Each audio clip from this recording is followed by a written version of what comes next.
morning, everyone, again from the Sony Open in Hawaii. I'd like to welcome Harris English. Harris, great win last week at the Century Tournament of Champions.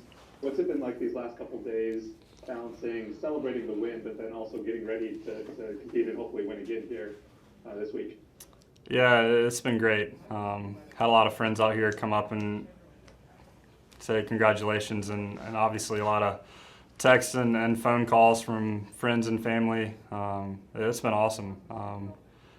Just kind of, you never realize how much support you have from people back home and some friends that are watching, that are pulling for you. And it's awesome to finally feel that, and people saying I made their night, made their week. It's cool to hear that. But it's been. I feel like I've kind of got the celebrating behind me. I've got a week off next week, so I'll get a chance to kind of soak it all in. But I feel like I got a good chance here at Waialae. I love this place. This is a tournament on the schedule that I kind of circle every year. This is one of my favorite events. I love the golf course. I feel like each and every year I tee it up here, I can have a chance to win, and obviously feel good about my game right now. So I'm looking forward to getting the week started. Yeah, looking ahead to this week, in PGA Tour history, only two players have won back-to-back Century and then the Sony Open. Why do you think that is the case? It's just two completely different golf courses. Kapalua is super hilly. The greens are crazy, huge greens, a lot of slope in them. Here's pretty short golf course, firm, flat.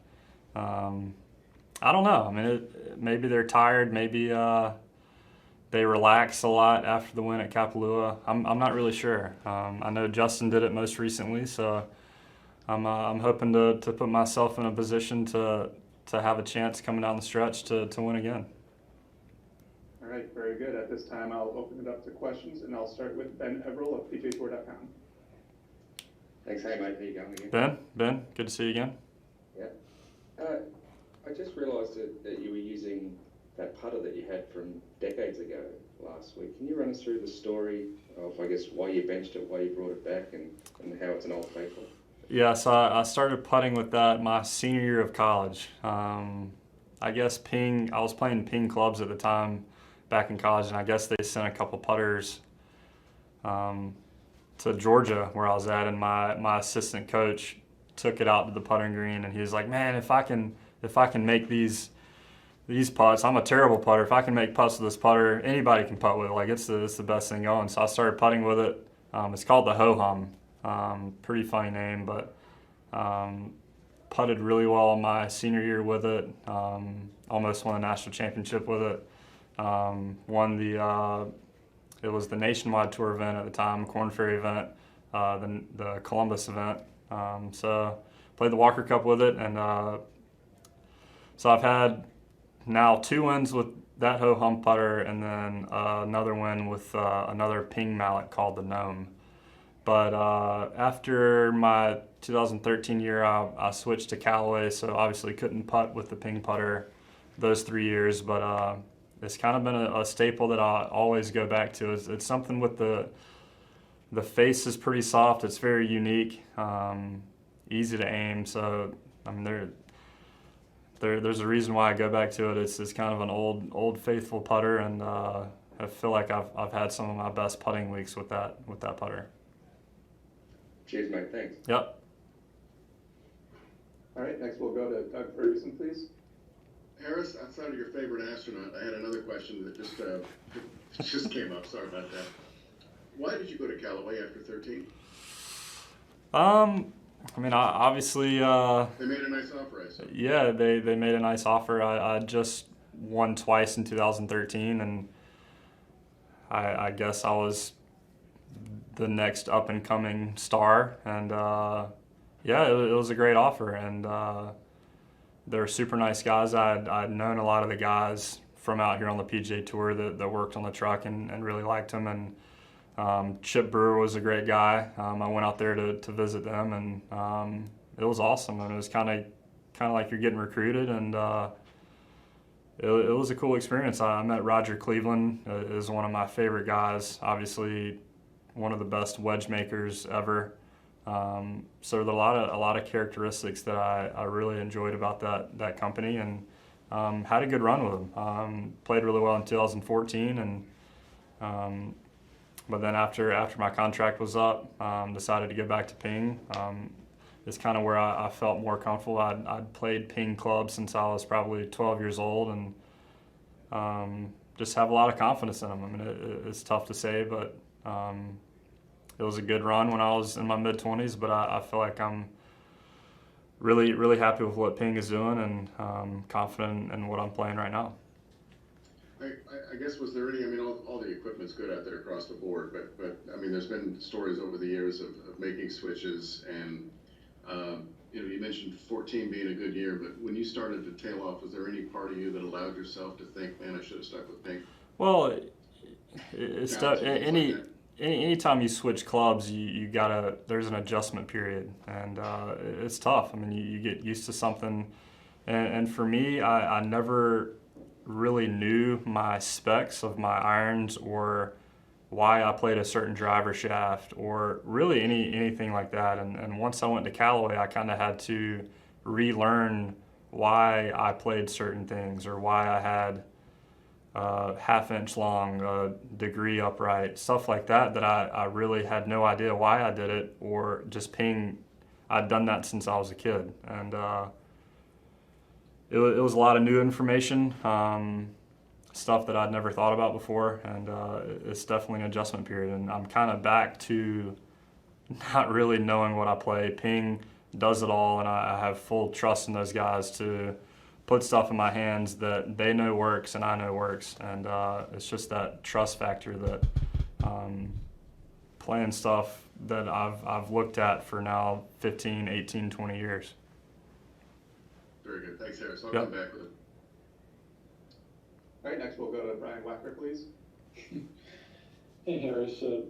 Question kind of out of left field, but just curious, looking ahead a bit, preparation for the Masters, if it'll be any different for you, having just played one in November, and if there are any adjustments you feel like you'd have to make going back to a Masters in April.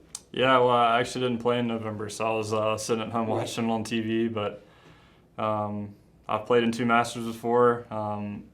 Luckily, at Georgia, we got to go there once a year, so I feel like I've played that golf course a good bit, but maybe in these next couple months, I might go up there on a weekend and play up there to try to relearn that place, because I haven't been there in probably 4 or 5 years, and I'm looking forward to it. I mean, that's kind of the tournament that I always wanted to win when I was a kid growing up in Georgia. I mean, I'd watch it every single year, and it's kind of tough watching it at home now when you're not in the tournament because you want to be there so bad. But I'll do some prep up there. I'll do, because I think it's a course that experience always wins there, and I got to do my homework. I want to play with some veterans up there. I played with Freddie Couples 2 weeks ago back in Palm Springs, and I mean, he would be a great guy to go around with and try to absorb as much information as I can from him, and just kind of learn the ins and outs of that place, because what I've learned is going up there in February and March, the course plays so much different than it does when you're teeing it up on Thursday in the Masters, and you've got to be able to adjust really quickly to the changing conditions. So I've got to get better at that. I feel like I'm going to be better this time around at Augusta than I was previously. Yeah, I guess I was thinking, I kind of fumbled the wording of that, but thinking, watching it on TV, from what you saw in November versus what you typically remember that place, and how different it was. Yeah. If there's anything you picked up. Yeah, I mean, it definitely looked a lot softer. I talked to some guys after the tournament, and I mean, it definitely looked softer. The ball wasn't running out as much. Some of the shots landing into greens, around greens, wasn't rolling as much. So it definitely looked different. But I guess luckily that I've never really played it like that. So I'll be looking forward to getting firm and fast in April again, and kind of getting back to the normal Augusta National that we're all used to seeing in April. Perfect.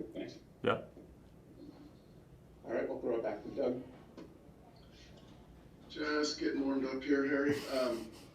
When you went to the Greenbrier in 19, when you tied for third that day, did you think you could win?